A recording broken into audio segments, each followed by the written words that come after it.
Eu tenho vindo a alertar que o orçamento do Estado que o Governo apresentou para o ano de 2021 não corresponde de forma nenhuma às exigências do momento atual que o país atravessa. Não é só decepcionante, é acima de tudo preocupante.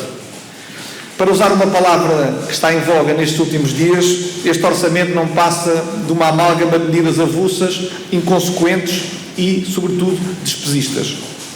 O Governo continua refém dos compromissos com os parceiros do costume e da sua agenda e atira dinheiro para cima dos problemas sem conseguir resolver nenhum. É um orçamento que não contém um único incentivo para as empresas investirem em Portugal, criarem e garantirem empregos, limitando-se a distribuir uma riqueza que infelizmente não existe. É também um orçamento que continua a escravizar a classe média com impostos e, por outro lado, torna as famílias mais pobres e dependentes dos subsídios do Estado. Este é um orçamento, portanto, que, na opinião do CDS, não convence.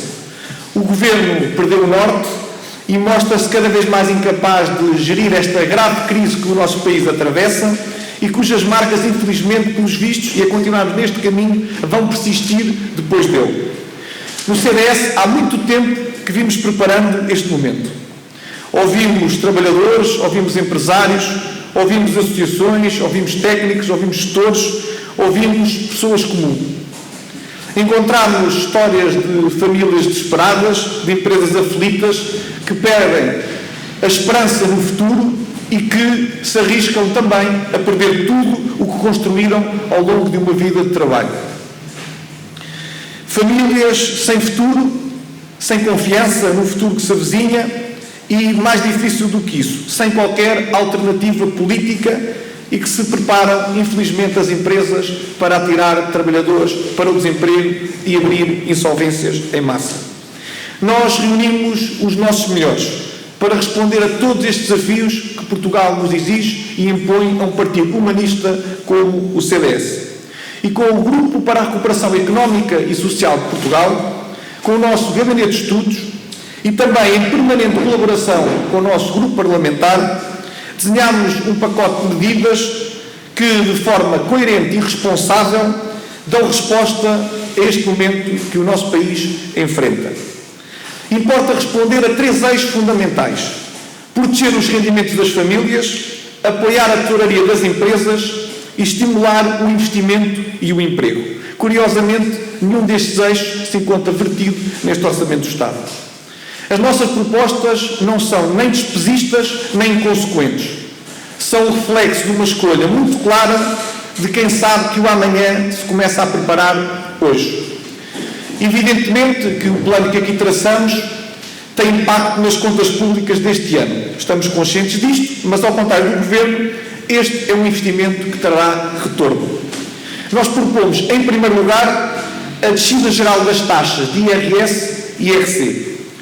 Reduzimos cerca de 670 milhões de euros a despesa fiscal das famílias e, com a descida do IRC para 19%, tornaremos a nossa economia mais competitiva e mais atrativa para o investimento estrangeiro. E aqui importa ter presente que, historicamente, as descidas do IRC têm provocado um aumento da sua receita e não o contrário, mesmo quando são aplicadas em períodos de crise. Queremos também ajustar a sério as tabelas de retenção na fonte, aproximando efetivamente o imposto retido do imposto devido no final do ano, devolvendo assim mais rendimento disponível para as famílias. A proposta do Governo é ridícula, porque propõe devolver 200 dos 3 mil milhões de euros que o Estado cobrou em excesso no ano de 2019. Que não passa mais do que devolver apenas uma esmola com o dinheiro que pertence às famílias que estão cada vez mais pobres. E não representará, ao final do mês, mais até do que uma escassa e mísera meia dúzia de euros. Nós propomos, sim, que o imposto retido na fonte diminua 1.000 milhões de euros, o que representa um significativo aumento do rendimento disponível de quem trabalha. Também temos uma medida dirigida para os jovens e para os precários que trabalham a recibos verdes, que passa por uma redução da taxa de retenção na fonte até 15% consoante os rendimentos de cada um. Propomos também a isenção da tributação do trabalho suplementar em sede de IRS. Para as famílias com filhos em idade escolar, que atravessam um período em que são forçadas a reinventar-se, a reorganizar-se drasticamente com esta pandemia, elas devem poder deduzir no IRS as despesas com os computadores, tablets e todo o material tecnológico que tiverem que adquirir para os seus filhos poderem ter frequência às aulas à distância. Depois, propomos ainda a criação de um programa IRC em caixa, que é fundamental para as nossas empresas. Porque a asfixia de quem vive a tesouraria das empresas com esta forma dramática, estas proporções que ganhou, só é possível se as conseguirmos apoiar em lugar de lhes subsidiarmos a paragem. É por isso que propomos o programa IRC em caixa, que permite que o Estado lhes devolva parte do IRC que pagaram em função dos prejuízos que terão no ano 2020 e 2021, em vez de lhes conceder um crédito futuro que provavelmente não precisarão de ter acesso porque abrirão insolvência. Mas também dispensar as empresas de todos os pagamentos por conta, isentando as que têm prejuízo das tributações autónomas de despesas essenciais. Propomos também, para incentivar verdadeiramente a contratação, a criação de um cheque-emprego. Este cheque-emprego dirige-se para as empresas que contratem um trabalhador sem termo que esteja a beneficiar do subsídio de desemprego e que este apoio passe também por atribuir o subsídio de desemprego que falta pagar ao trabalhador às empresas que o decidirem contratar.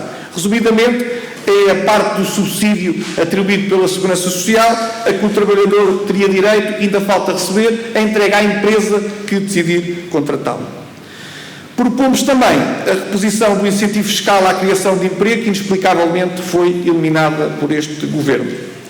Por fim, o CDS propõe a criação de um programa a que chamamos Paga Sem Juros, que visa criar um regime extraordinário para a regularização das dívidas tributárias com dispensa de juros. Paga sem juros e tem as suas coimas atenuadas, porque as experiências passadas mostram-nos que estes regimes têm enormes níveis de adesão e encaixes acima dos 1.000 milhões de euros por parte do Estado. Porque nós também compreendemos que o atual esforço do erário público ao nível dos diversos apoios sociais que é necessário prestar vem claramente a subir. Estamos num país ainda afetado pela pandemia, que naturalmente agradece esta receita extraordinária através do programa Paga Sem Juros.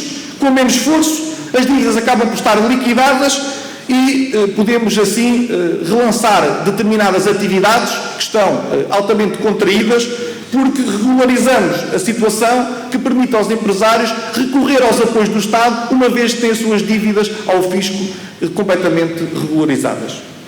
E é por isso que o CDS, em resumo, propõe uma descida geral das taxas do IRS e do IRC, de modo a poupar rendimentos às famílias e às empresas, um ajuste nas tabelas de retenção na fonte a sério para dar mais rendimento disponível às famílias e com um olhar atento aos jovens e trabalhadores precários, com uma descida bastante acentuada, o IRC em caixa, para que o Estado devolva parte do IRC que foi pago nos anos anteriores em função dos prejuízos que os empresários terão no ano 2020 e 2021, um cheque-emprego que permita à empresa que contrate sem ter um trabalhador desempregado o acesso ao subsídio de desemprego que ele teria direito até final, e depois o programa Paga Sem Juros para que os empresários regularizem a situação de dívidas ao Estado e assim possam também rapidamente aceder às linhas de apoio para a retoma das suas atividades.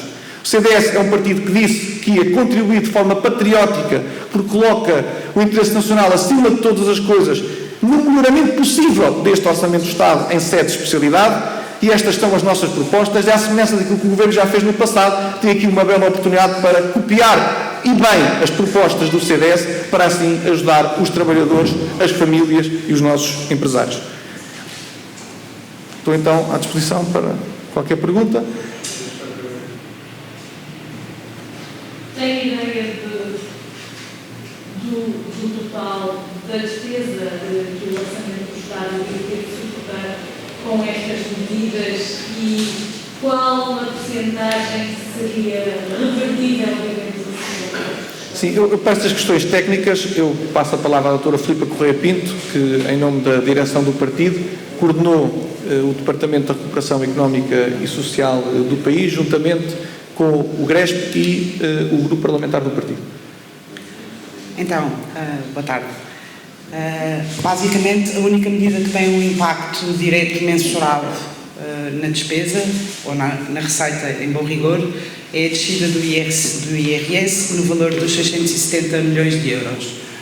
A descida do IRC, os dados históricos, como o Francisco assinalou, mostram que quando a taxa desce, a receita sobe. A medida o cheque-emprego é uma medida em que a receita, a despesa do subsídio de desemprego do trabalhador já está orçamentada pela Segurança Social e, portanto, ela é eventual, porque o trabalhador pode vir a ser empregado mais cedo do que antes do final do prazo, mas ela está orçamentada e, portanto, é desviada para a empresa que, de todo modo, vai pagar as contribuições, quer do trabalhador, quer do empregador, que não seriam pagas e, portanto, uma coisa compensa a outra. Relativamente à consideração fiscal dos equipamentos informáticos e essas medidas de dedução à coleta no IRS, o impacto é muito reduzido, é muito mais significativo nas famílias do que propriamente na receita do Estado. As demais medidas no âmbito das empresas, o reporte dos prejuízos fiscais para trás, que tecnicamente é do que se trata, no fundo não representa uma despesa de acordo com as regras da contabilidade pública, porque os empresários alternativamente usariam os prejuízos fiscais de hoje para deduzir aos lucros de amanhã. E, portanto, os valores de que estamos a falar são os mesmos e uns exercícios compensariam os outros. Efetivamente, representa um esforço de tesouraria do Estado no reembolso do pagamento da devolução do imposto a que dará lugar e que não é possível estimar, porque neste momento ninguém consegue estimar qual vai ser o volume dos prejuízos fiscais que vamos enfrentar nos próximos 2 anos. As medidas de incentivo, todas as medidas de incentivo fiscal têm um efeito brutalmente reprodutivo e mesmo quando são antecipadas os prazos em que eles podem ser utilizados, também não estamos a falar de um aumento da receita, estamos a falar de um aumento da despesa, peço desculpa, estamos a falar de uma antecipação da despesa. E, portanto, o impacto grande que estas medidas têm é largamente compensado pela receita extraordinária do programa Paga Sem Juros e, portanto, é um win-win para todos. Aliás, foi esse um dos pilares e dos focos deste grupo de trabalho, que foi garantir que este pacote de medidas era estruturado e sustentado desse ponto de vista.